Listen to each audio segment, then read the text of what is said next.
Gang of Wasseypur में definite की भूमिका निभाने वाले जीशान कादरी के खिलाफ एफआईआर दर्ज की गई है। उन पर क्राइम पेट्रोल की निर्माता ने धोखा देने का आरोप लगाया है। बॉलीवुड अभिनेता जीशान कादरी के खिलाफ 38 लाख रुपए की ऑडी कार धोखे से चुराने का आरोप निर्माता ने लगाया है। यह आरोप क्राइम पेट्रोल के निर्माता ने अभिनेता पर लगाया है। इस पर जीशान कादरी के खिलाफ मलाड पुलिस स्टेशन में केस दर्ज कराया गया है।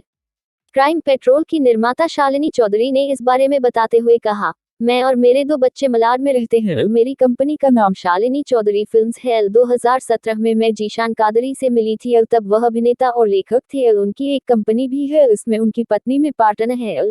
शालिनी चौधरी आगे कहती है, 21 जून 2022 को जीशान अपनी औरत के साथ मेरे घर पर आए। उन्होंने मेरे छोटे बेटे से कहा कि उन्हें सोनी सब टीवी चैनल पर एक कॉमेडी करने का ऑफर मिला है। यह शो अप्रैल से शुरू होना था और वह मुझे इसमें पार्टनर लेना चाहते थे।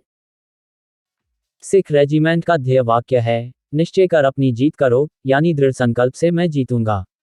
अलग अलग सेनाओं और रेजिमेंट के ध्येय वाक्य दर्शाते हैं कि भारतीय सैनिक अजेय हैं। उन्होंने देश की सरहदों को शत्रु से हमेशा महफूज रखा है। इसीलिए भारतीय सेना हमेशा से पैरा कमांडो के ध्येय वाक्य शत्रु जीत के अनुरूप पराक्रम, शौर्य और अदम्य साहस की जीती जागती मिसाल है। बीते कुछ दशकों से भारत में नया डिफेंस इकोसिस्टम विकसित किया जा रहा है। वैश्विक मंचों पर भारत की छवि डिफेंस के मामले में सशक्त होती जा रही है। मेक इन इंडिया पर जोर देने से आज देश में ही स्वदेशी हथियार से लेकर लड़ाकू विमान तक बनाए जा रहे हैं। बीते एक दशक में भारत का रक्षा निर्यात 25 गुना यानी करीब 2400% बढ़ चुका है। यही नहीं, लोवी इंस्टीट्यूट पावर इंडेक्स की रिपोर्ट इस बात की तस्दीक करती है कि डिफेंस सेक्टर में भारत दुनिया के सिरमौर देशों की कतार में गर्व और इज्जत के साथ खड़ा है। रिपोर्ट के अनुसार सैन्य क्षमता के 5 पैमानों और प्रतिरोध क्षमता के 5 पैमानों में भारत चौथे स्थान पर है। मुख्यमंत्री हेमंत सोरेन की सदस्यता खारिज होने की स्थिति में भी कांग्रेस गठबंधन के रास्ते से अलग होने को तैयार नहीं है।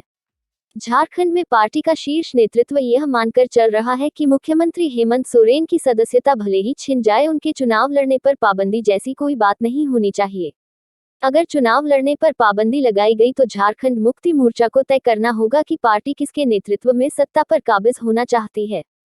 तमाम परिस्थितियों में कांग्रेस अभी झारखंड मुक्ति मोर्चा के साथ ही चलेगा और उसके निर्णयों में कांग्रेस की सहमति होगी। पार्टी के कई नेता अभी से ही यह बात कहने लगे हैं कि हेमंत सोरेन के नेतृत्व में सरकार बनाने के लिए फिर से दावेदारी की जाएगी। भारतीय जनता पार्टी के राष्ट्रीय अध्यक्ष जेपी नड्डा ने कैबिनेट मंत्री भूपेंद्र सिंह को यूपी भाजपा का प्रदेश अध्यक्ष नियुक्त किया है।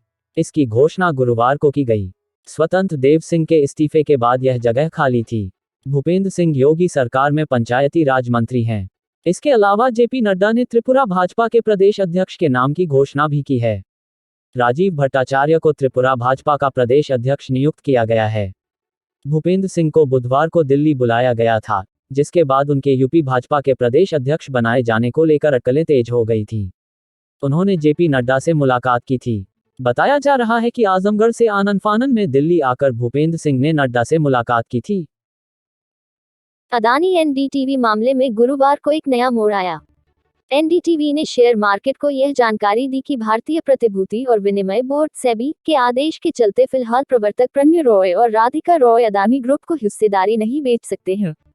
एनडीटीवी ने अपने बयान में कहा कि सेबी ने 27 नवंबर 2020 को एक आदेश जारी किया था, जिसमें कंपनी के संस्थापक और प्रवर्तक प्रण्य रॉय एवं राधिका रॉय पर शेयर बाजार में किसी तरह की शेयर की खरीद बिक्री पर 2 साल के लिए प्रतिबंध लगाया है और यह 26 नवंबर 2022 को खत्म होगा।